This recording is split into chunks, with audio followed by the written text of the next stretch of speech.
اعوذ باللہ من الشیطان الرجیم بسم اللہ الرحمن الرحیم۔ سورہ الہود آیت نمبر 21۔ آیت نمبر 21 میں اللہ پاک فرماتے ہیں، یہی لوگ ہیں جنہوں نے اپنی جانوں کو مصیبت میں ڈال کے نقصان پہنچایا اور وہ جھوٹ بولتے تھے، وہ سب چلے گئے۔ آیت نمبر 22 میں اللہ پاک فرماتے ہیں، یہ بالکل یقیناً وہی لوگ ہیں آخرت میں سب سے زیادہ خسارہ اٹھانے والے ہیں۔ آیت نمبر 23 میں اللہ پاک فرماتے ہیں، بے شک وہ لوگ ایمان لائے، ایک عمل کرتے رہے اور اپنے رب کے پاس درخواست ریکویسٹ کرتے رہے، یہی لوگ اہل جنت ہے اور وہ اس میں ہمیشہ رہیں گے۔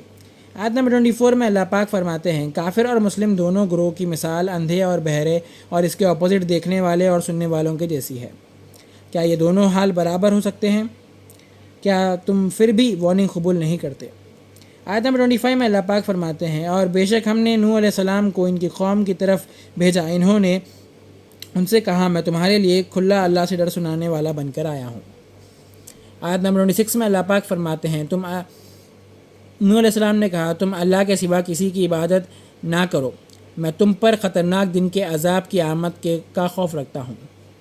آیت نمبر 27 میں اللہ پاک فرماتے ہیں، سو ان کی قوم نے یعنی نوح علیہ السلام کی قوم نے کفر کرنے والے سرداروں اور وڈیروں یعنی لیڈرز نے کہا، تم ہمیں ہمارے جیسے بشر دکھائی دیتے ہو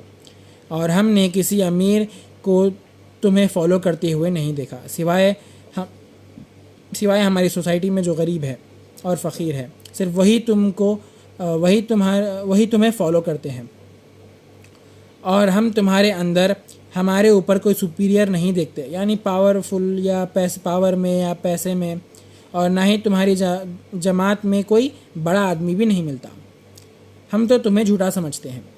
آیت نمبر 28 میں اللہ پاک فرماتے ہیں، پھر نوح علیہ السلام نے کہا، اے میری قوم، بتاؤ تو صحیح، اگر میں اپنے رب کی طرف سے روشن دلیل پر بھی ہوں اور اس نے مجھے اپنے پاس سے خاص رحمت بخشی ہے، مگر وہ تمہارے اوپر اندھوں کی طرح پوشیدہ کر دی گئی، کیا ہم اس سے تم پر زبردستی کر سکتے ہیں؟ دراصل کہ تم اسے ناپسند کرتے ہو۔ آیت نمبر 29 میں اللہ پاک فرماتے ہیں، نوح علیہ السلام نے کہا، اے میری قوم، میں تم سے اس دعوت و تبلیغ پر کوئی مال اور دولت بھی نہیں مانگتا، میرا اجر تو صرف اللہ کے ذمے ہے، اور میں تمہاری خاطر ان غریب لوگوں کو جو ایمان لائے، میں ان لوگوں کو ہکالوں گا نہیں، تو انہیں غریب سمجھو، بلکہ یہی حقیقت میں ریسپیکٹیبل لوگ ہیں۔ بے شک یہ لوگ اپنے رب سے ملنے والے ہیں، اور میں تمہیں جاہل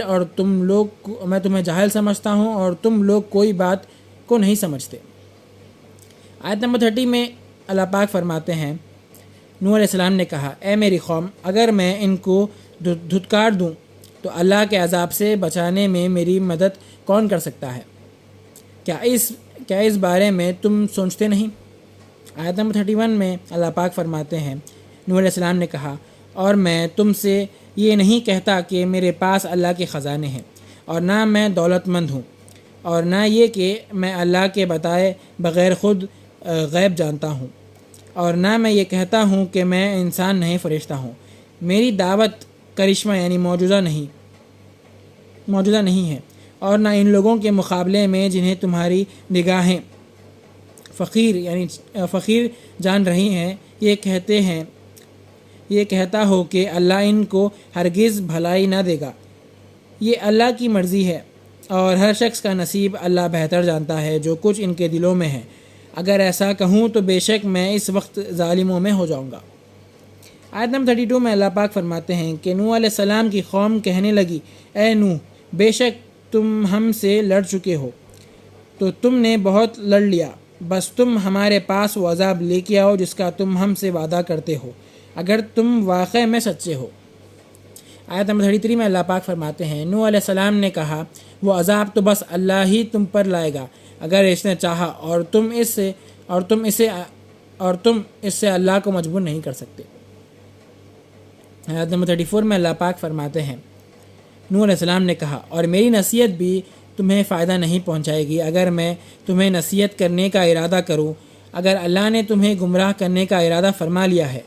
وہ تمہارا رب ہے اور تم اسی کی طرف لوٹائے جاؤ گے، یعنی اگر اللہ تم کو گمراہ ٹھہرا دیے اللہ ارادہ کر لیا کہ تم کو گمراہ فرما دیں گے، تو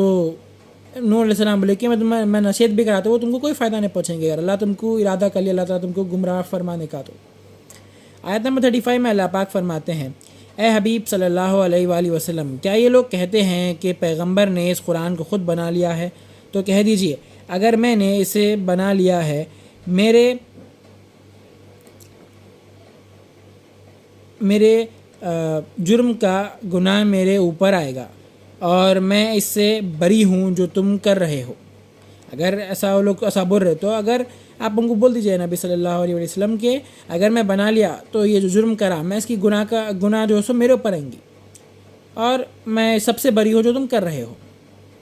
آیت نمبر 36 میں اللہ پاک فرماتے ہیں، اور نوح علیہ السلام کی طرف وحی کی گئی کہ اب ہرگز تمہاری قوم میں سے کوئی ایمان نہیں لائے گا سوائے اب تک جو ایمان لا چکے ہیں،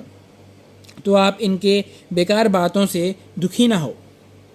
آیت نمبر 37 میں اللہ پاک فرماتے ہیں، اور تم ہمارے حکم کے مطابق کشتی بناؤ اور ظالموں کے بارے میں مجھ سے کوئی بات نہ کرو اور جو ضرور ڈبو دیے جائیں گے۔